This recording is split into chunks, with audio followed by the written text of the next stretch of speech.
네, 이번에는 저번 시간에 이야기했던 국세청과 조사 조직에 대해서 한번 이야기해 볼 건데요. 저번에는 진혁태 세무사님께서 영상을 같이 찍어 주셨는데 네. 이번에는 좀 제가 진행을 하게 됐습니다. 저는 세무법인 셜록텍스에 새로 입사하게 된 김수현 세무사라고 하고요. 이제 입사한 지 얼마 안 돼서 이렇게 영상을 찍게 되었는데 잘 부탁드립니다. 아유, 어서 오세요. 반갑고 환영합니다. 네. 국세청은 이름만 들어도 사업을 운영하시는 대표님이나 세금과 조금이라도 관련 있는 사람이라면 괜히 뜨끔하고 왠지 네, 모르게 네, 두려운 이름이잖아요. 두렵. 네, 국세청에서 연락이 오는 게 마냥 좋은 일만은 아니기 때문인데요. 가장 흔하게는 각종 세무조사와 관련돼서 연락이 많이 오는데 지피직이면 백전백승이라고 해서 적을 미리 파악해두면 현명한 전략을 세울 수 있지 않을까 해서 이번 주제를 들고 와봤습니다. 네, 말씀대로 이제 국세청은 좀 뭐 베일에 가려져 있다 할까? 또 이제 사업하는 사람이라도 옛날에는 뭐 조사가 많이 있었지만 이제 조사도 이제 축소하다 보니까 이렇게 국세청하고 접촉할 기회도 적고 그러다 보니까 좀 더 국세청이 멀리만 느껴지고 지금 말씀대로 이제 두렵게 느껴지는데 오늘 한번 이제 국세청에 대해서 같이 궁금한 거 한번 이제 말씀 나누기로 하고요. 이제 아까 이제 첫 멘트 중에 지피지기면 이제 백전백승이다. 그 말은 뭐 유명한 말이잖아요. 이제 손자병법에 나오는 말인데 이제 국세청이 우리 국민들 또 이제 세무대리인 우리 세무사들로 봐서는 뭐 적은 아니에요, 그죠? 그러니까 국세청은 이제 행정부로서 이제 또 자기의 맡은 역할을 하는 것이고, 근데 다만 이제 납세자를 두고 봤을 때 한쪽은 과세를 하려는 것이고, 또 다른 저희 같은 쪽에서는 이제 과세에 대해서 이게 좀 부당하거나 위법한지 아니면 과세권의 남용이 있는지 이런 거를 잘 밝혀서 납세자에게 유리하도록 이렇게 조치하는 거니까 좀 대척점에 서 있다고 보아지기는 뭐 하는 것이고 그렇지만 이제 큰 틀에서 보면 우리나라 이제 국세 행정을 이끌어가는 투개의 양축이다. 그래서 서로 협력하고 또 때로는 뭐 서로 잘못된 거에 대해서 이렇게 뭐 약간 토론도 하고 뭐 그럴 수 있겠죠. 그래서 이제 국세청의 조직 구조와 인원 구성은 어떻게 되나요? 국세청은 일단 조직부터 말씀드리면 이제 3단계 조직으로 되어 있어요. 그래서 국세청 본청이라고 해서 이제 세종시에 이제 본부가 있고 그다음에 이제 지방국세청이라고 해서 7개가 각 지방이니까 서울, 인천, 중부, 대전, 뭐 광주, 부산 이렇게 7개가 있고 그다음에 각 지방청 산하기관으로 세무서가 이제 133개가 있어요. 근데 이제 작년까지는 이제 130개였는데 올해 4월달에 그러고 보니까 뭐 불과 한 뭐 보름 정도 됐나요? 올해 4월달에 세계세무서가 또 새로 생겼어요.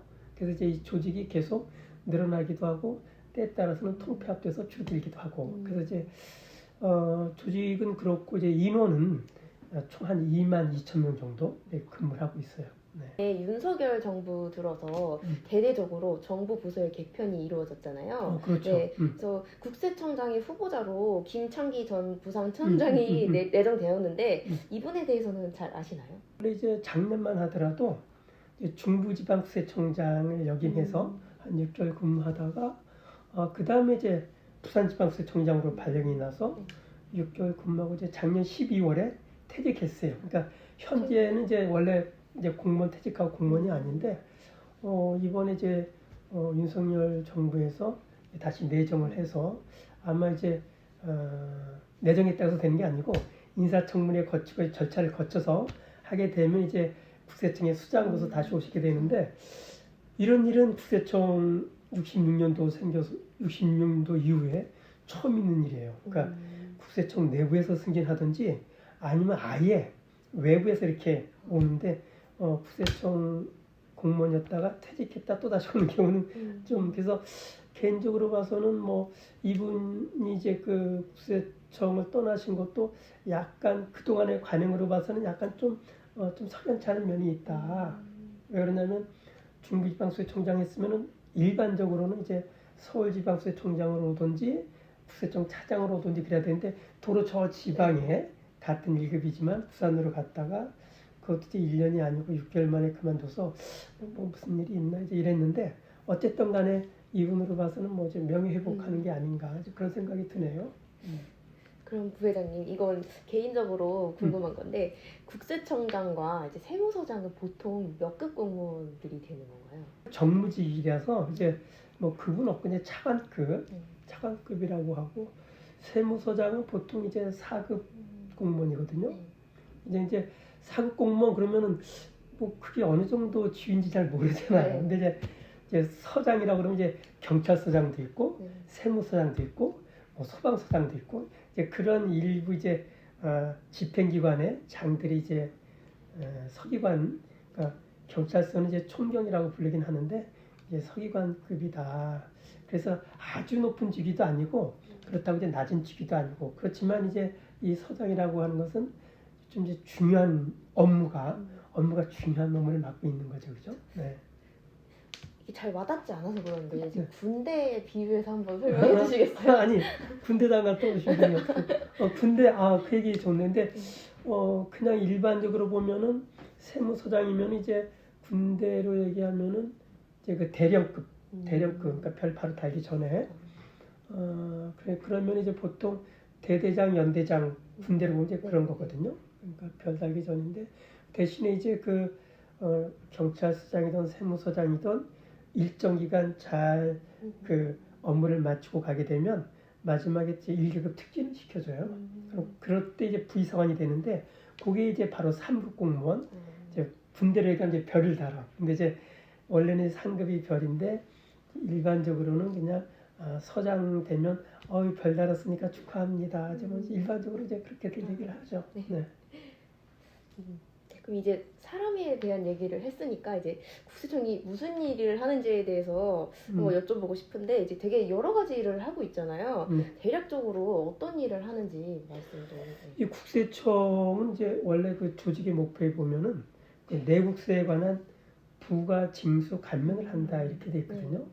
부가 징수. 근데 왜 내국세냐면은 내국세 중에서도 이제 그 관세가 있는데 국세 중에 관세는 또 관세청에서 하니까 국세 중에서도 내국세만을 한다.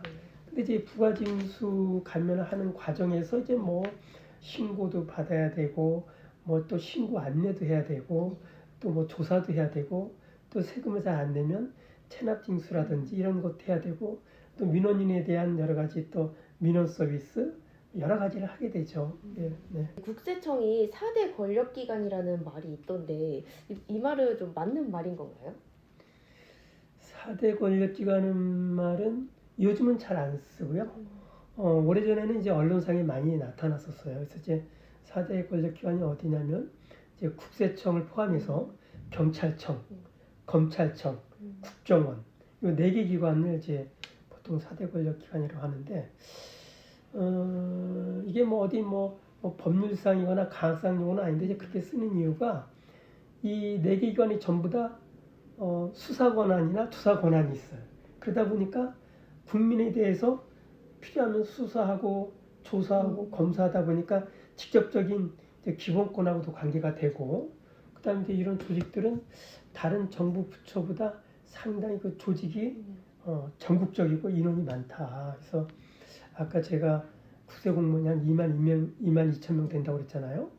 우리나라 전체 공무원이 한 120만 명 돼요. 그래서 국가직 공무원이 한 75만 명, 또 이제 지방직 공무원이 한 45만 명. 근데 국세청 공무원이 2만 2천 명인데 정부 조직에서 4번째로 많은 기관이에요. 많죠. 그래서 2만 2천 명인데 이번에 뭐 폐지가 되냐 안 되냐 이렇게 설왕설래하는 여성가족부 거기는 장관 밑에 전부 해봐야 직원이 250명 정도뿐이 안 되거든요. 그러면은 국세청으로 보면 세무서 하나 정도가 인원뿐이 안 돼요.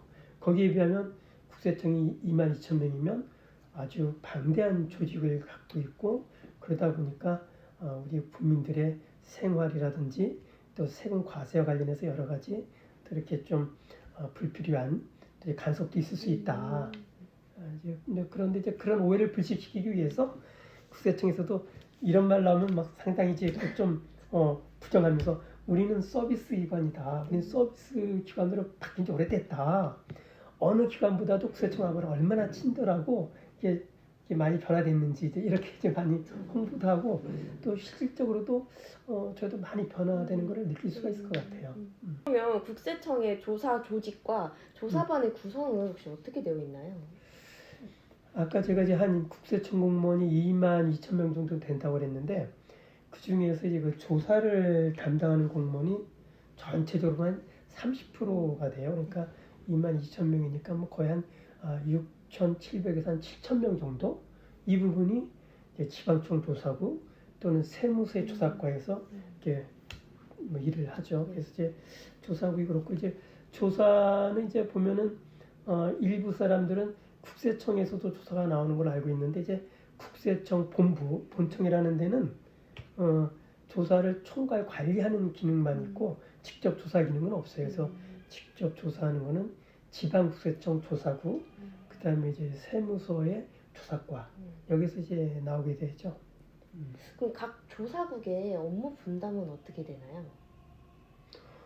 조사국이 이제 그 아까 우리가 7개 지방청이 있다고 그랬는데 지방청마다 조사국 숫자가 틀려요. 그래서 서울청은 5개, 뭐 중부청은 3개 이렇게 틀리는데 서울청을 기준으로 하게 되면 서울청 이제 조사 1, 2, 3, 4국이 있고 국제거래 조사국이 있어요. 그래서 이제 1국은 주로 이제 대기업과 중견기업, 그러니까 보통 이제 계열사라고 그러죠. 우리가 그룹사라고 하는 이제 그런 거 하고 3천억 이상 1년에 매출이 3천억 이상 넘는 중견기업들 위주로 1국에서 하고 2국은 이제 그냥 그 밑에 중소기업하고 개인 사업자 위주로 하고 그다음에 3국은 주로 이제 개인이긴 한데 사업자가 아닌 양도소득세라든지 또는 주식 변동 또는 상속증 그러니까 다시 말해서 재산제사라고 하거든요. 그러니까 재산제사를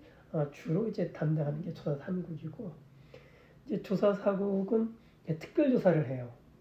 그래서 이제 아주 옛날에 올해 분들은 뭐 세무사찰 나왔다 이런 말을 하거든요. 그래서 이제 그건 특별조사이기 때문에 뭐 조사가 상당히 엄격하고 조사 기간도 상당히 길고 그래서 이제 사국에서 조사받으면 뭐 기업이 뭐 휘청휘청하고 때에 따라서는 뭐 문을 닫는다 그래서 이제 외부에서는 이제 조사 사국을 갖다가 옛날에 대검의 중수부다 또는 뭐 저승사자다 뭐 이런 별명이 있어요. 그래서 가능하면 이제 조사 사국에서 조사받지 않도록 하는 게 좋을 것 같고 그다음에 마지막으로 이제 국제거래 조사국이 이제 있는데 거기는 같은 기업이라 하더라도 이제 그 주주의 구성 지분 비율이 뭐 이제 외국인 지분이 뭐 더 많다 51% 그죠? 그럼 이제 뭐 물론 우리나라에서 설립됐으니까 한국의 기업이긴 하지만 실질적인 내용은 지배권이 이제 외부에 있고 그다음에 이제 거래하는 것이 뭐 매출액의 뭐 50% 이상이 또 주로 외국과의 거래가 있다. 이러면은 뭐 이전 가격 문제도 있고 그러니까 그거는 이제 일반 조사보다는 이제 국제거래 그쪽을 좀 더 연구한 사람들이 이렇게 좀 조사를 하게 됐어요. 세무조사를 하게 되면 연간 몇 건 정도를 조사하고 또 얼마 정도를 추징하게 되는 건가요? 물론 이제 뭐 연도마다 조사 건수가 조금씩 차이도 있고 추징하는 금액도 좀 차이가 있을 수 있어요, 그죠? 그런데 그래도 이제 모든 것이 보면 추세적으로 보면 이제 비슷한 그런 동향이 있기 때문에 근 10년간을 이렇게 쭉 돌아보면 평균 이제 조사는 한 2만 건 정도, 2만 건 정도 조사를 하고 추징세액은 보통 이제 한 7조 원에서 9조 원 사이 이 정도를 추징을 해요. 근데 이제 요 최근에 이제 코로나 전국이 되면서부터는 이제 사업자들의 어떤 어려운 경제 환경을 좀 지원하자 하는 의미에서 조사 건수를 좀 줄였어요. 그래서 이제 한 15,000, 6천 건 정도, 그 정도 하고 대신 그래도 이제 보면은 조사 추징세액은 거의 뭐 큰 차이가 없어요. 비슷해요. 그래서 이제 그걸 한번 쭉 분석해 보면 이제 개인 사업자가 조사받으면 평균 뭐 한 4억 원 정도. 그다음에 이제 법인 사업자가 조사받으면 뭐 한 평균 10억 원 정도. 그다음에 이제 아까 말씀드린 조사 사국이라는데 특별조사 특별조사에서 받으면 평균 뭐 한 50억 정도 과세가 되니까 평균이기 때문에 어떤 사업자는 뭐 2천억, 3천억 과세 받은 경우도 있고 또 특별조사를 받았어도 뭐 1, 2억 또는 몇 천만 원 낸 경우도 있을 수 있지만 평균 하여간 50억이다. 그래서 일반 법인보다도 한 5배 정도 많다. 그러니까 이제 가능하면 이제 조사 사국에 조사를 받지 않도록 뭐 또 우리 내부적으로 통제도 좀 잘 해야 되고 또 조사 사국에 조사를 받는다 그러면 또 이제 사후적이긴 하지만 대응을 좀 이제 치밀하게 잘 해야 되지 않나 이런 생각이 들죠.